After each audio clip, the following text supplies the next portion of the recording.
Hello viewers, চলে এলাম আবারও। আজকে কথা হচ্ছে ফেসবুকে যারা কন্টেন্ট ক্রিয়েটার হিসাবে কাজ করছো ওদের তো কন্টেন্ট মনিটাইজেশন পাওয়া দরকার। তো ফেসবুক এখন 0 ফলোয়ার্সেও কন্টেন্ট মনিটাইজেশন দিচ্ছে। এর মানে এই নয় যে তুমি আজকে ভিডিও আপলোড মারবে, কালকে তুমি কন্টেন্ট মনিটাইজেশন পাবে, তারপরের দিন তুমি টাকাটা পেয়ে যাবে। এরকম কোনো ব্যাপার নয়। ব্যাপারটা হচ্ছে তোমাকে 3 মাস মিনিমাম, 3 থেকে 4 মাস তোমাকে এখানে সময় দিতে হবে। এর মানে এই নয় 24 ঘন্টায় 24 ঘন্টাই সময় দিতে হবে, তা নয়। সারাদিনে যদি 1 ঘন্টা সময় দাও একটা কন্টেন্ট বানাতে, তুমি যদি আপলোড করো ফেসবুকে, অবশ্যই তুমি ওখান থেকে কন্টেন্ট মনিটাইজেশন পাবে। ফেসবুক 0 ফলোয়ার্সেও কিন্তু কন্টেন্ট মনিটাইজেশন দিচ্ছে। এটা কিন্তু আপডেট নয়, এটা কিন্তু এখন অফিসিয়ালি তার যে পেজ আছে ওখানেও লেখা আছে।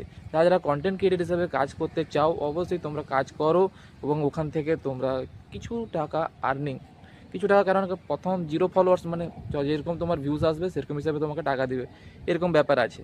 তো তার জন্য তুমি আরামসে যারা ক্রিয়েটর হিসেবে কাজ করতে চাও কাজ করো, এবং যারা যারা নতুন শুরু করতে চাইছো শুরু করতে পারো। তোমরা 0 ফলোয়ার্সও কন্টেন্ট মোটিভেশন পেতে পারো, তাই সেটাতে কোনো দ্বিধা নেই। অবশ্যই তোমরা ভিডিও বানাও, কন্টেন্ট তৈরি করো। দেখা হচ্ছে নেক্সট ভিডিওতে। আজকের জন্য এইটুকু আপডেট নিয়ে এসেছিলাম। চলো, ভালো থাকো, সুস্থ থাকো, টাটা।